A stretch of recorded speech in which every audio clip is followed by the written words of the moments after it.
नारायण नारायण रटते हुए देवर्षि नारद बीणा बजाते हुए ब्रह्मा जी के पास उपस्थित हुए। ब्रह्मा जी नेत्र बंद किए हुए उस समय श्री हरि के ध्यान में मग्न थे। अतः नारद जी यह सोचने पर विवश हो गए कि समस्त सृष्टि के सृष्टा रचयिता आज किसके ध्यान में लीन है। क्या इनमें भी इनसे भी कोई श्रेष्ठ है जिसका कि ये भजन कर रहे हैं।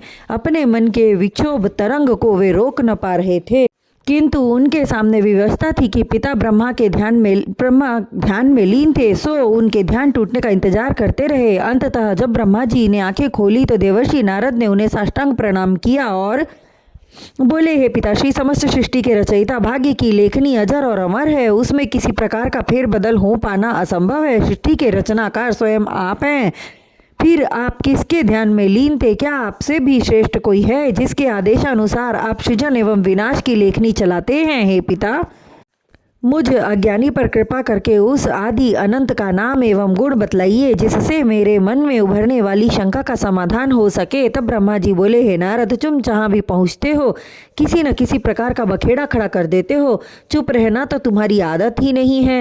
हे पिताश्री, आप तो अनायास ही मुझे से रुष्ट हो रहे हैं। मैं आपका बच्चा हूँ और आपसे कुछ जानने की अभिलाषा है।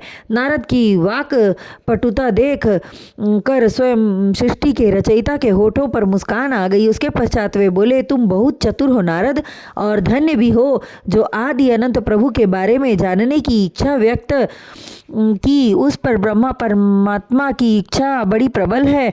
तुम मुझे सृष्टि का निर्माता कहते हो, किंतु हे पुत्र, सृष्टि का निर्माता मैं नहीं बल्कि श्री हरि नारायण हैं। उनका आश्रय लेकर मैं सृजन करता हूँ। उनके द्वारा अनेक ब्रह्मा एवं ब्रह्मांड उत्पन्न होते हैं। मैं भी उन्हीं की दया एवं कृपा पर हूँ। उनके भजन एवं पूजन से संसार की दुर्लभ से दुर्लभ वस्तु प्राप्त हो जाती है। उन्हीं के द्वारा वेदों की उत्पत्ति हुई है और स्वयं मैं उनकी नाभि से निकले हुए कमल के पुष्प पर उत्पन्न हुआ हूँ। मुझे उत्पन्न करने वाले स्वयं श्री हरि ही हैं। सूर्य, चंद्र एवं समस्त तारामंडल उन्हीं के प्रकाश से प्रकाशित हो रहे हैं।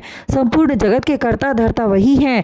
उनके आदि और अंत के भेद को कोई नहीं जान सका। उनकी प्रेरणा से प्रेरित होकर मैंने 3 गुणों का निर्माण किया, जिसमें रजोगुण से सृष्टि की रचना, सतोगुण से सृष्टि की स्थिरता एवं तमोगुण से सृष्टि का प्रलय होता है।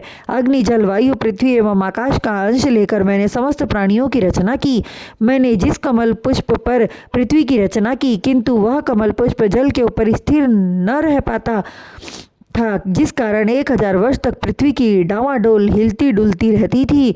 स्थिति बनी ही रही और प्राणियों की स्थिति पृथ्वी पर असामान्य रही। तब मैंने प्रभु से प्रार्थना की एवं पूर्ण वृत्तांत उनसे कह सुनाया। प्रभु की प्रेरणा हुई और पृथ्वी को स्थिरता प्राप्त हो गई।